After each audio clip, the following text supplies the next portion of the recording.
It's also a good opportunity to get some time away from the budget preparations, which are very much now in the earnest phase, and the meetings are happening rapidly. And don't change that booking, Joe, for the 10th of May. I wouldn't want you to miss it.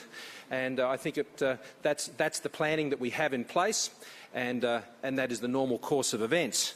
Over the course of this year, I think there's been some speculation that we're going to bring the budget forward to February. There has been a lot of expectation and a lot of interest in hearing the government's budget plans. They will be outlined in May, as is always the case. But today I can take you through more of our thinking about how that budget is coming together and what are the important policy settings that sit around that budget, and particularly in relation to economic policy. Now, this conference theme of risk-taking and growth-making, I think, is incredibly timely, as the others have said. It speaks not only of the need to focus on growth, and I should stress you shouldn't take that for granted, that everyone agrees with that. I certainly do. But you can't agree that outside of this place or outside of your business that growth is actually the objective when it comes to government policy. There are others who have very different views about this, and they have very different views about how that growth, if they were to agree with that as an objective, can be achieved. The idea behind risk-taking and growth-making is that it highlights the core roles that entrepreneurialism and private investment must play in driving that growth and the jobs that will come from that growth. These themes are also critical if we wish to see what is occurring in our national economy, which is positive, continuing. Our economy, I think this is not just a national consensus, but I think is an emerging global consensus, and my time at the G20 recently reaffirmed this. Our economy is successfully transitioning in a time of significant global uncertainty and volatility. Maintaining the success of this transition is the single greatest economic challenge facing this country today. That's what the election will be about later this year. Who is better placed to successfully manage the ongoing positive transition in our economy? Globally, after 7 years of QE, rates remain at record lows and indeed negative in some economies, boastfully so. Growth is subdued, the pulse of inflation is weak, trade is stalled, markets are edgy and often disconnected from real economies, and commodity prices, as Andrew knows, is anyone's guess. Despite this, the Australian economy is growing, and growing well. And we have many reasons to be optimistic, as we are as a government. Real GDP grew in the December quarter by 0.6% and by a strong 3% in real terms compared to a year ago. Anyone sitting around the G20 table a few weeks ago would have loved to have read out numbers like that, the vast majority of them, but they can't. We are growing faster than every economy in the G7 and growing well above the OECD average. We are growing faster than the United States and the United Kingdom, and more than twice the pace of Canada, a comparable resource-rich advanced economy, and we're matching growth rates in economies like South Korea. The key drivers of economic growth, as you would have seen in the December numbers, were household consumption, new housing construction, particularly in the apartment sector, services exports and public investment, more than offsetting the continued and expected declines in resources investment. Last year, more than 300,000 jobs were created, the strongest calendar jobs growth we've had since 2006, not long before the Howard and Costello government completed its run. The changing composition of our drivers of growth demonstrates the transition to broader-based growth underway in our economy and the increases in consumer confidence and business conditions. Consumer confidence is up some 9 points since the change in September. Business conditions are strong. Balance sheets are strong. Service exports are up 8.3%. Chinese visitors are arriving at a rate of more than 100,000 per month and recently passed the 1 million in a year. And resource export volumes to China continue to grow, and as does the market share of our world-class producers. So why would we be gloomy? In particular, why would we be necessarily gloomy about the China picture? As a government, we haven't been drawn into the global groupthink about the slowdown in China. And I made this point when I was up in Shanghai. The slowdown was not a surprise. It was entirely predictable that it would eventually occur. But the commentary fails to appreciate the simple maths. It also fails to appreciate the synchronicity of our economic engagement with China in assessing the impact on Australia. Our relationship with China is not one-dimensional. China remains one of the fastest growing economies in the world, with a growth target of 6.5% to 7% for 2016, as the Premier recently announced. This means its purchasing power is 50% more than 6 years ago, when it was growing at 10%. Like Australia, China is going under transition, a necessary transition, I would say, from investment-led growth to greater reliance on consumption and services. The services sector, for instance, currently now represents more than half of China's total GDP. This means that the expanding parts of the Australian economy are also feeding into the expanding parts of the Chinese economy, their consumer economy. China is already the largest services market, worth $8.8 billion. In the last 15 years, China's share of Australia's services exports has gone from 3% to 14%. And with China's middle class estimated to grow to around $1 billion by 2030, demand will only continue to increase. This synchronisation represents a huge opportunity for Australia, an opportunity for education, for tourism, for financial service exports, for health and ageing services, for human services, for businesses large and small. But it also means that our more traditional sectors continue to have the opportunities there, as they demonstrate every day. The next phase of this transition that we're seeing undergo in our economy is to drive investment. That is the next step, in particular in the non-mining sector. To succeed in our post-mining investment boom, we must continue to diversify, and we need to earn more from everything we do. In the absence of the terms of trade boom, with terms of trade now returning to its long-run average, falling some 30% from the peaks, a terms of trade that previously in many respects underwrote our national income, our ability to earn our way in the future must come from productivity growth.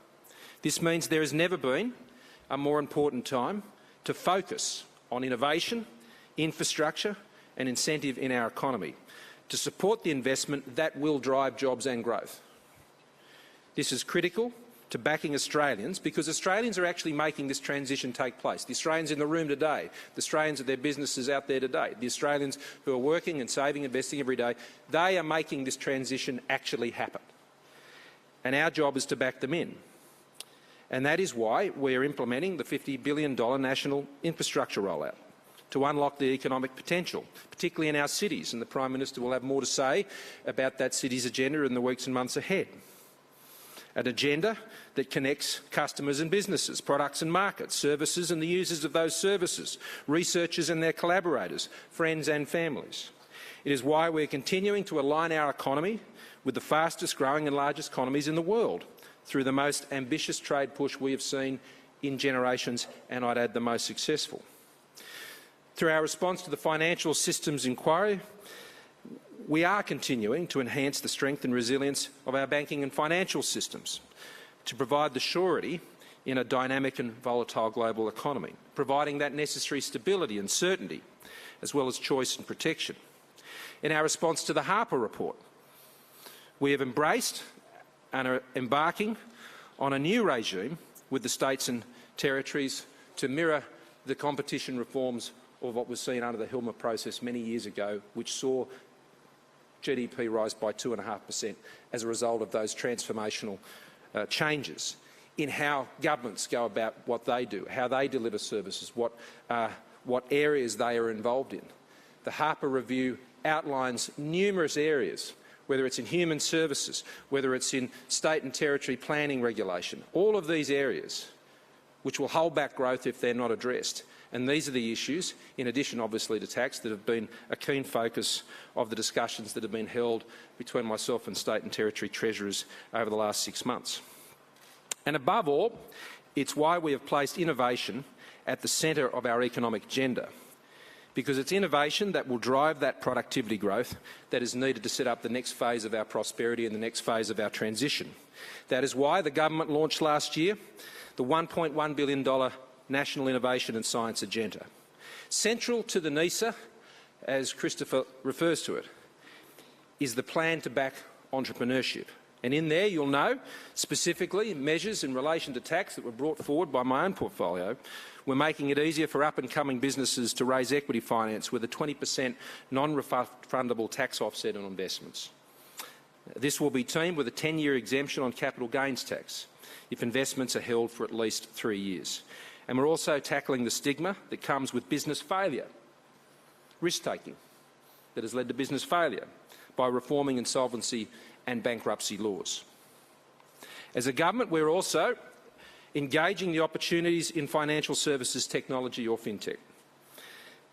At the recent World Economic Forum, which Matthias went to, I stayed at home, worked on the budget. At that forum, it was noted that 90% of the data we use today has been created in just the past 2 years, and that the ability of new technology to capture and process big data is changing how we all do business and how we operate and the way consumers and products and services interact. Just as the internet empowered people around the globe through access to information, fintech is reducing the information asymmetry in the marketplace and helping to mitigate risk and promote the efficient allocation of scarce resources and capital. Fintech is also about stimulating technological innovation so that financial markets and systems can become more efficient and consumer focused. This can help drive improvements in traditional financial services, but even more importantly, it can promote disruption through innovative new products and services which can offer benefits to consumers and other sectors of the economy. Fintech is just not something we're excited about because it's shiny. It is shiny.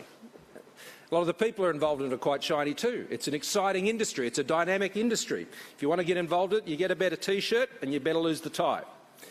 But that is not the exciting part of fintech. For me, the exciting part of fintech is it can usher in a new wave of competition in this country in the way our economy operates that we've never seen before. Now, at the moment, it's still a promise. It's still a promise. But we have to give it a go. We have to give it the room and space to develop and grow in this country so it can have the opportunity to truly assist our economy as it goes through its transition. And as Treasurer, I want to help create an environment for Australia's fintech sector where it can be both internationally competitive and play a central role in aiding this transformation in our economy. It's why I've established a fintech advisory group to help identify the way forward in the areas that need changing and the areas that need support.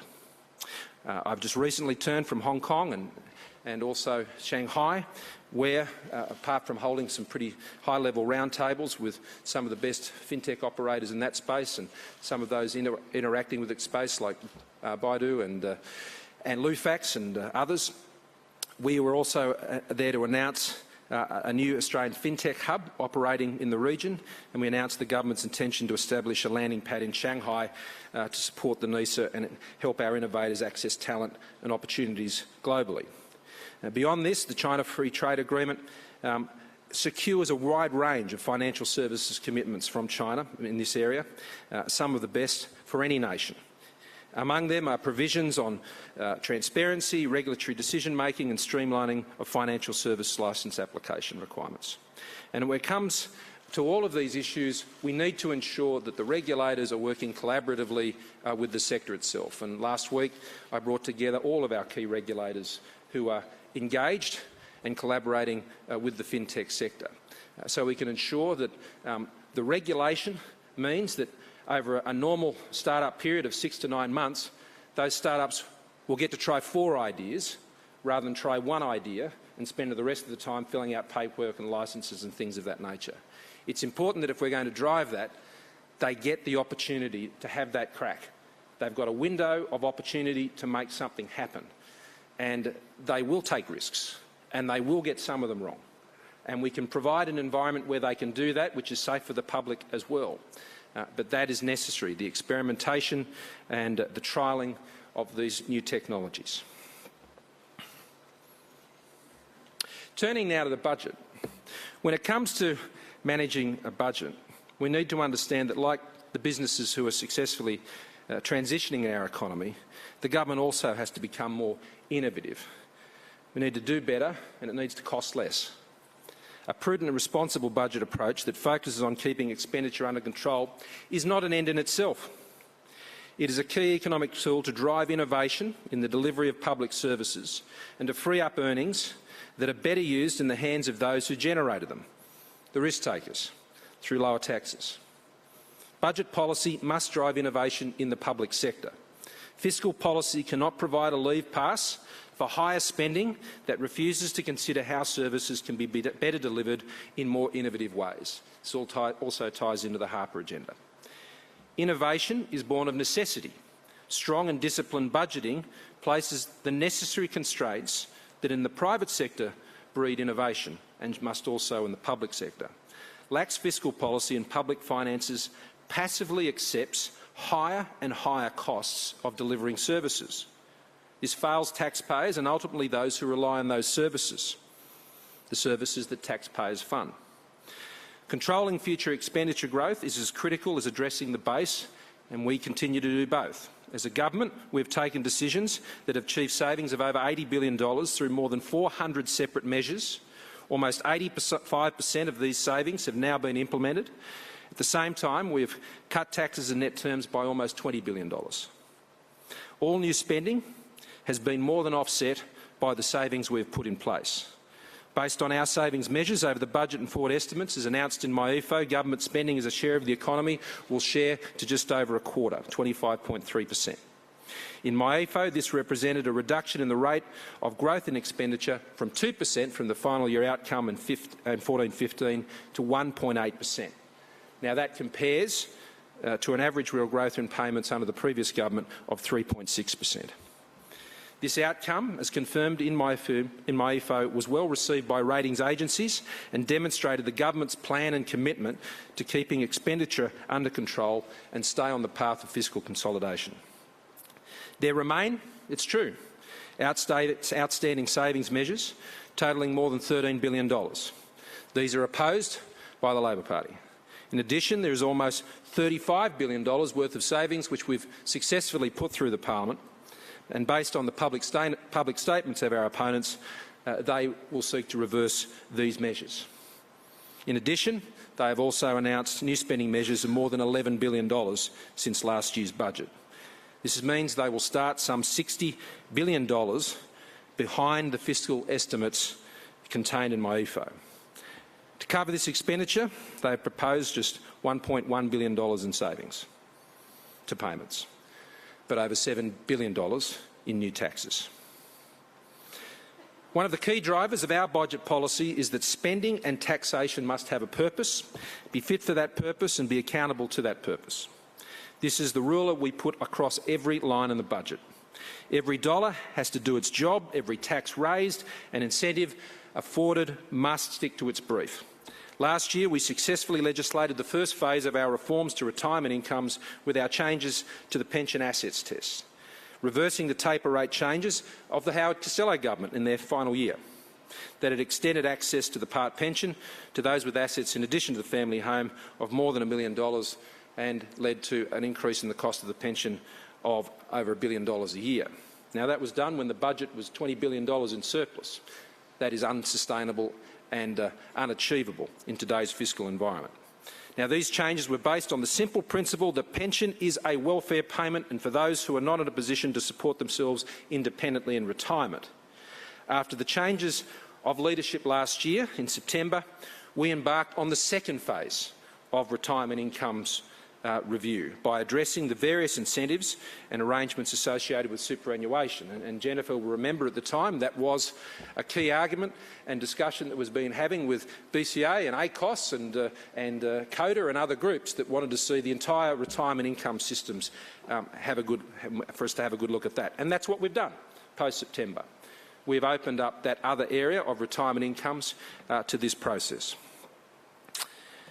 The outcome of this process will be announced in this year's budget at the latest and will be designed to reflect our clear statement of purpose that will be enshrined in legislation as recommended by the Murray Review. This is currently proposed as to provide income in retirement to substitute or supplement the age pension. I think it's a very clear and very concise statement of purpose. This draft statement will be finalised following the completion of our consultative process over the next few weeks. The point is that any changes that we make to superannuation will be about that purpose and making it fit for that purpose. Any and every change should be assessed against that purpose. How tax incentives are structured will no doubt form part of these changes, but the changes will be about delivering a fairer and more sustainable retirement income system for our 21st century economy, building on the pension reforms in last year's budget. It's not about revenue raising, it's not about higher taxes to fund higher spending, it's about a better retirement incomes system. Finally, controlling expenditure is the best way, in the short and the long run, to lower tax, which we consider as crucial to any plan to drive jobs and growth. If you're not talking about trying to reduce the tax burden on this country and for those who are taking risks, then you're not serious about jobs and growth. Our principal budget challenge remains expenditure, not to chase higher levels of spending with higher taxes as our opponents propose. This path to lower taxes and keeping taxes low is paved with lower spending. This is also the path to jobs and growth. That is why, where changes are made to any taxes or where revenues are increased as a result of any policy decisions, the priority for our government is that such revenues will be used to reduce the burden of taxation in other areas.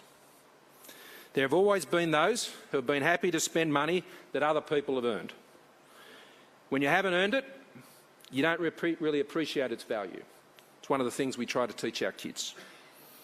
When you do appreciate it, you understand that a dollar is typically better off in the hand of someone who earned it if it's your objective to see it turned into $2. And that is the type of budget policy that is driving our views on how to drive investment in this country at this critical time. The High Tax Club, as Peter Costello refers to it, with some enthusiasm and a lot of derision, is always happy to spend money that other people have earned. We don't share that view. We need to back the earners in our economy to drive growth and ensure that there is greater compensation, I should say, for their investment, allowing them to realise more from their own efforts so they will in turn invest more. In other words, rewarding the risk takers for being the growth makers. That is the next critical step in managing the successful transition in our economy.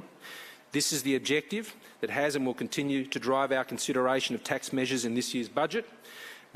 The need to drive investment. Tax and spend is not a plan, in our view, that will deliver the investment that is needed to drive jobs and growth. It is not a plan to successfully manage our transitioning economy. That is why we will continue our careful analysis to ensure that in this budget we do all we can to support lower taxes, to ensure expenditure remains as low as it can be, to deliver the services that are necessary, and not to indulge higher spending, both now and into the future. There is no simple answer. There is no glib promise that magically deals with all the issues and challenges that we face. The right plan is just to do the work, budget after budget after budget after budget, to apply the discipline and determination that is needed to consolidate the budget by getting expenditure under control and lifting revenues old-school way, by implementing policies that drive productivity, that drive investment, that drive jobs and that drives growth. Thank you for your attention.